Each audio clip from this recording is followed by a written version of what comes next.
Okay, so this is the cover that's going to be on the bike, and this is the cover I just did, and the filler actually did the top pretty good. There was small lines, you can still kind of see them, but I think if I sand it, it's going to be nice and smooth. But the sides, I don't think the camera's going to pick that up, but you can really see the lines from the layers that the 3D printer made, which is visible here as well. So I really need to sand these outsides smooth and then put on the primer and then paint it, because the inside is going to be paint. So I'm going to use a syringe and try and drop white paint into that hollow bit. At least that's the theory. That's an interesting theory, but that's all it is, a theory. I have had other stuff from Kjell Inge, that's his name, and I actually messed up one really bad. I'll show you why, because you can do this with acetone smoothing, and I've tried that once. Well, let me show you the result of that. It's here on my wall of fame. That's actually a cover, more or less like this one, but I just left it in the acetone a bit too long. As you can see, it totally melted, and even then you can still see, don't have the camera picks up, you can still see these little lines here as well. So it didn't even completely do what it needed to do. Yeah, and seeing as these things are coming from Norway, I don't want to screw it up. In the end, he printed me one with black on the outside and the white on the inside, which actually came out pretty good. And in the end, I put that on the bike that my dad bought in the end. So I don't know if I've got a picture of it, I'll show it you here, but that came out really, really good. And I've got a similar one like this on my own bike, just for fun. I think it looks really good. Yeah, but this needs to be filled. So the first thing I want to get is smooth out these sides, and then I've already started. I have to take out the inside. So these are just like layers that were used to kind of make this top. So I have to take that out, otherwise it won't fit over the actual fuse box. But I'm going to keep this in as long as I can to give it as much strength as I can. But yeah, let's just put it on this this grinder thingy I've got, and see how that pans out.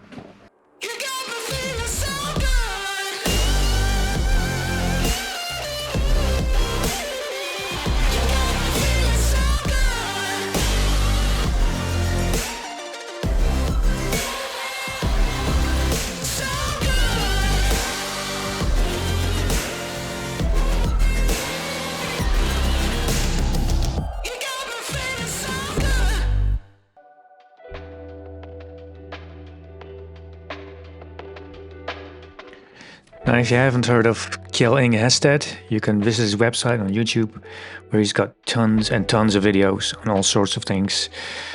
He's currently working on the Control MC project to build a control unit for the bike to do all the wiring, like your lights and stuff. And it's going to be a pretty cool open source system. So please follow along. He's got tons of videos, and yeah. Really cool guy. So Kjell, thanks for making this really cool fuse cover for me.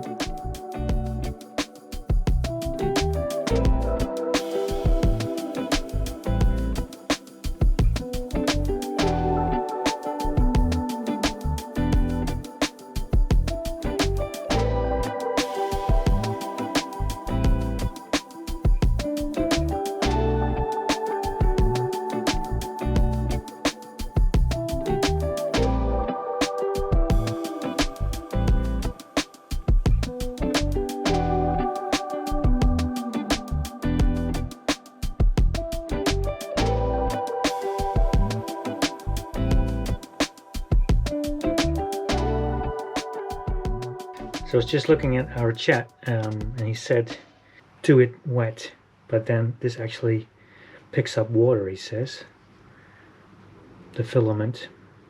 So he said, sand it, paint it black, let it dry, and later he said, you might want a plastic primer before the black paint. So I've got some plastic primer. How long should this be? Resprayable after 15 minutes. Alright, I think, should I do a bit more sanding? I do have the 600 grit paper here. Let's give it a try. I'm in no rush with this, so I can wait if I want to. I'll get this nice and wet.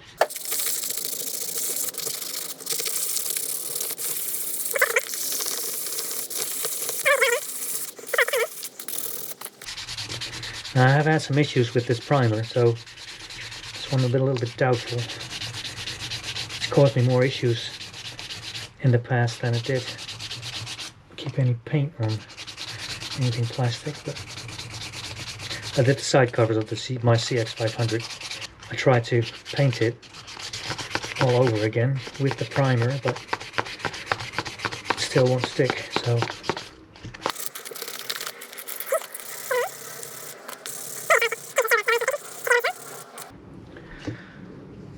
yeah, it is looking nicer, I have to say. Before you saw a lot more lines on this, now they're gone.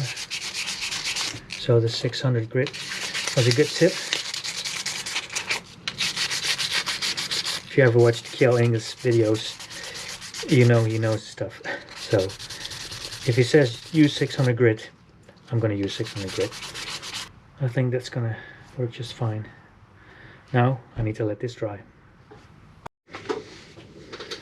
Alright, so this is what it's looking like right now. I'm pretty happy with it. So I think we're going to go for the primer. So this is actually, before I start, the enamel paint I'm going to use. And I've got a couple of syringes to kind of fill that in. Yeah, I'm probably going to dilute these a bit, like a couple of percent with thinner or something, to make it like flow a bit more. But I need to put the primer on first, then do a black paint, and then do that. And then when that's all done, it's gonna need a clear coat as well. Alright, here goes.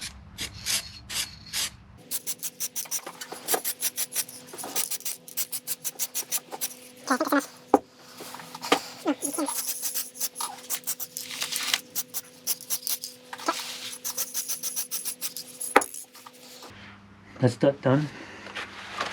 And let that sit for, what was it? 15 minutes. Let's do half an hour. 12 o'clock midnight. Alright, it's about 1 o'clock at night. It is 1 o'clock actually. It's 2:30, but I really need to get on with stuff.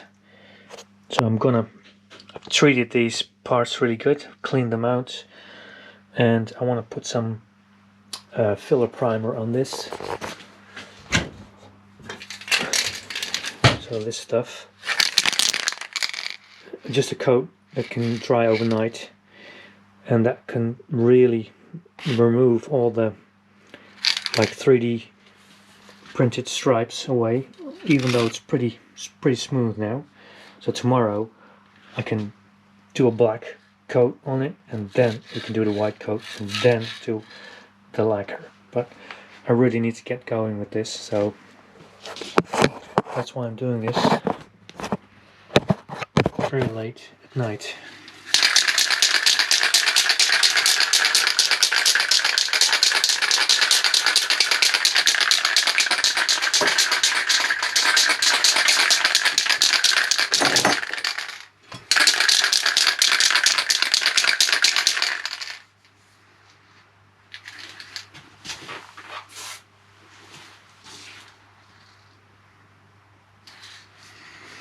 Alright, here we go.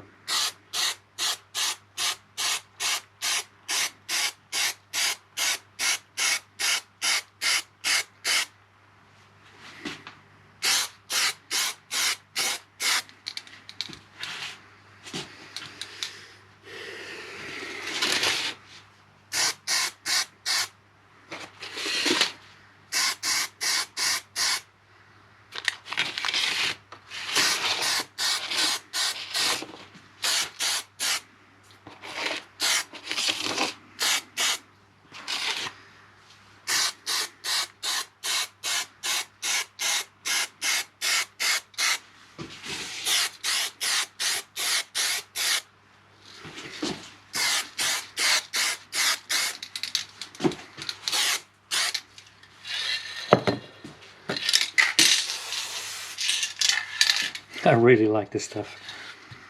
That's looking pretty good actually.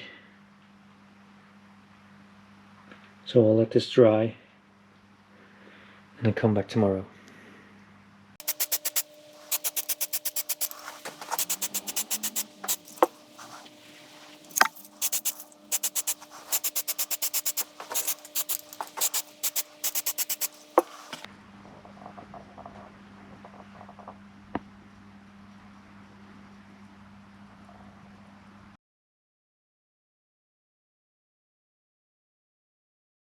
K.A. Hestad, or Kjell Inge, he not only did this one for me, which is going to be really cool. I sanded it down again. I'm going to go for a more gloss paint, I think, because this is another thing he made for me. I later thought we could do something really cool with the side covers of the radiator. That's where these are going to go. But as you can see, maybe on the camera, there's a lot of lines and all these little pieces of stuff still sticking out, so it needs to be sanded, and that's what I did. And then you get this. These three things are pretty cool, I think, making the bike really DGR. These are going to make the bike look really nice and special, I think.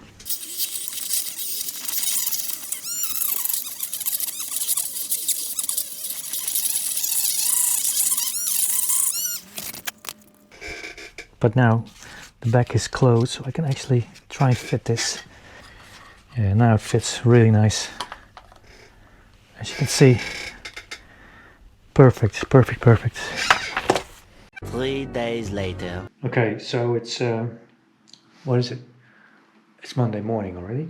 1 at night, 1 o'clock, and I've been working on these emblems from K.A. Hestad. I don't know if you can really see it, but I primed them. I sanded them down, primed them, and then I did some paint over it. As you can see, it's a bit bubbly, so I need to redo these tops, and I already did this one again. It was really bumpy, but it looks good now, so I have to repaint the blackness. But we're close to getting to where we need to be. And I'm going to use this enamel paint, which is used for model cars, and I'm thinking of thinning it down with thinner. So, and I'm going to add 10% because I already tried pulling this out with a syringe, because the plan is, or should be, to kind of inject this in these parts and let it flow. That's the plan, at least. So I'm just going to see if I can actually fill up a hole with this before I do these, because they still need to be painted. So I'm going to sand these down again and give them another coat of black. Put that in here.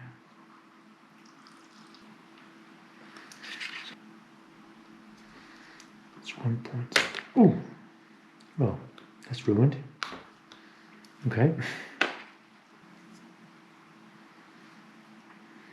These syringes do not like thinner.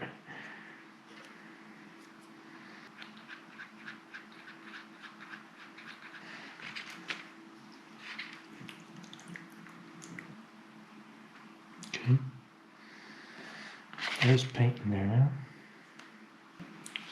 Let's see if we can do the D.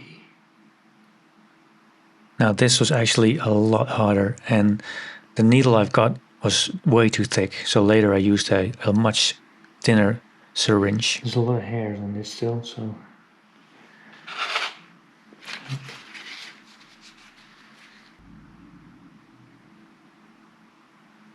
Oh, the syringe is not syringing.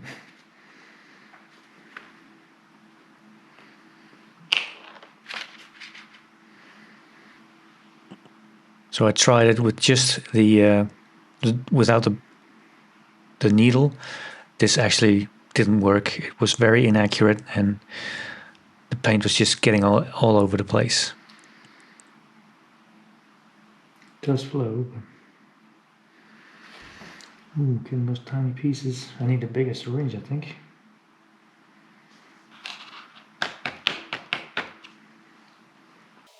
Now these syringes are really not used to thinner or made for thinner, and I both pulled up like pure thinner, so it actually didn't really flow anymore. But later with the paint I didn't have that problem, but here I still do. It doesn't like it, look. Alright. The big part should be fine, but those tiny details on that one are going to be a problem. For sure. And the main problem is I can't get the paint go through the syringe. Or should I tie it down even more? Good experiment. Good thing I tried one thing before I did the others, but in the end the print, the helmet should be fine, but it's the finer details in the face that's going to be a problem. I think this one shouldn't be too much of an issue, unless I need to get like really in there. Alright, continue. The next day.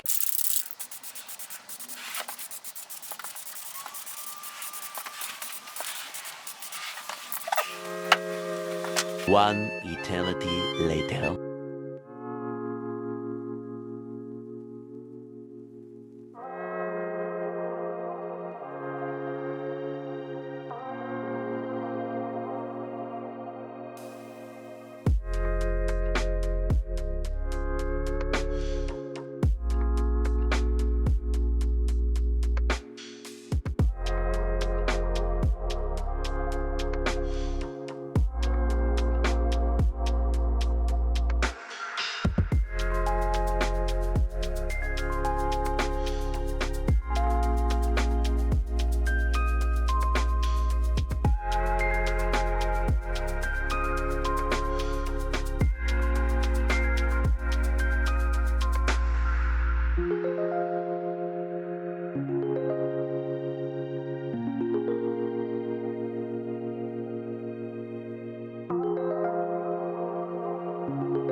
Now this proved really difficult.